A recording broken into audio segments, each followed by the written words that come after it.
آج کی شب میرے اور آپ کے آقا و مولا وہاں تک پہنچے ہیں جہاں کسی کا خیال بھی نہیں پہنچ سکتا۔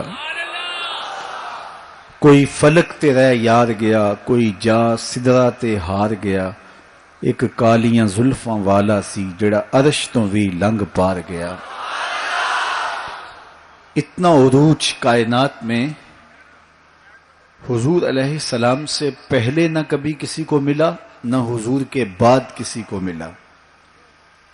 وہ بلندیاں، وہ رفعتیں، وہ وسعتیں، وہ شان و شوکت، وہ عزت، وہ عظمت، وہ رفعت ان کا مقسوم ہوا جو انہی کا ہی حصہ ہے۔ اور اللہ تعالیٰ جل شانہ نے اتنا نوازا کہ کوئی کمی باقی نہیں رہی،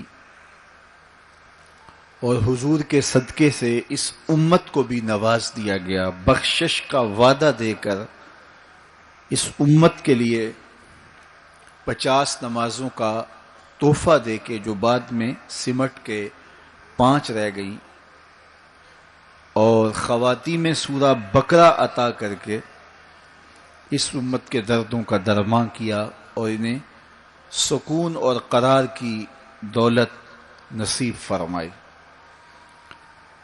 کتاب رحمت قرآن مجید اس واقعہ کو بہت شان و شوکت کے ساتھ بیان کیا ہے کہ وہ ذات پاک ہے جس نے اپنے عبد خاص کو، عبد مکرم کو،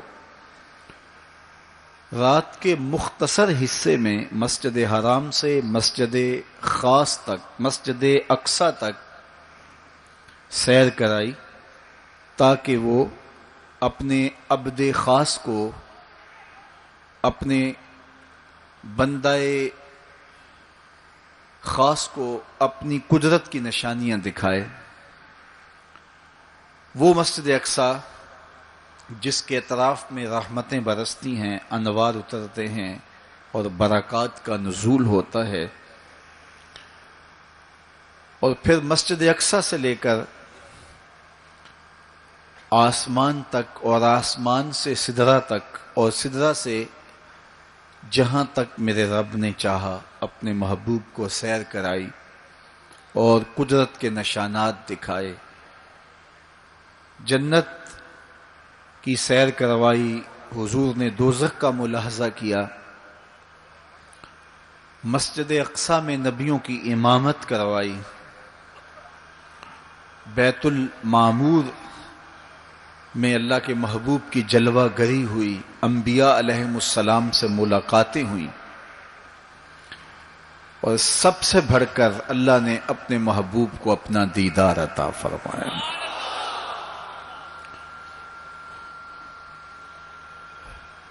اب اس سرعت کے ساتھ، جس تیزی کے ساتھ حضور علیہ السلام تشریف لے گئے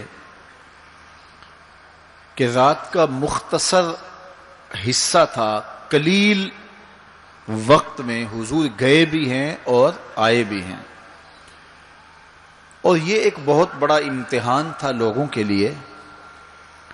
کھرے اور کھوٹے کی پہچان ہونی تھی،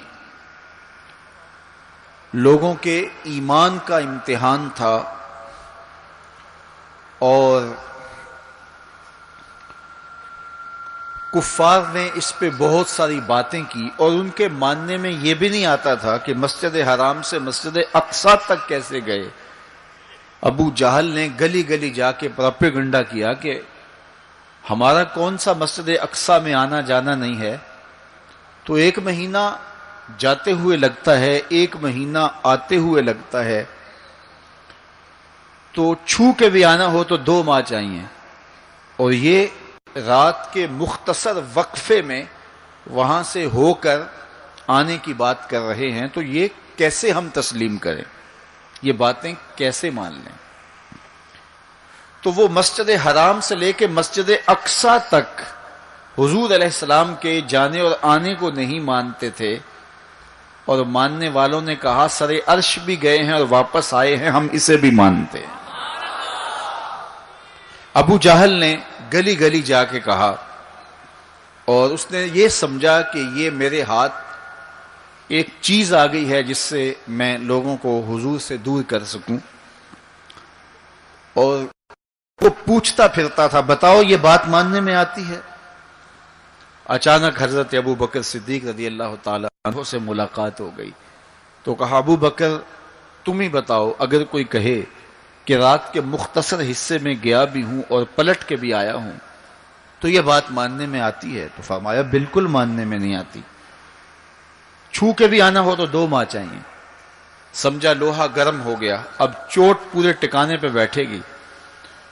تو کہنے لگا کہ پھر جن کا کلمہ تم پڑھتے ہو انہوں نے یہ دعویٰ کیا ہے.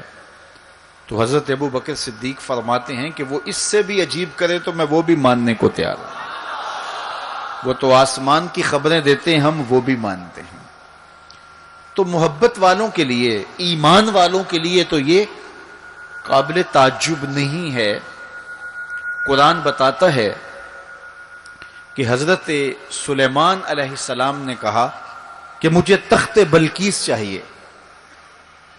تو ایک جن کھڑا ہو گیا، حضرت یہ خدمت میں سر انجام دیتا ہوں.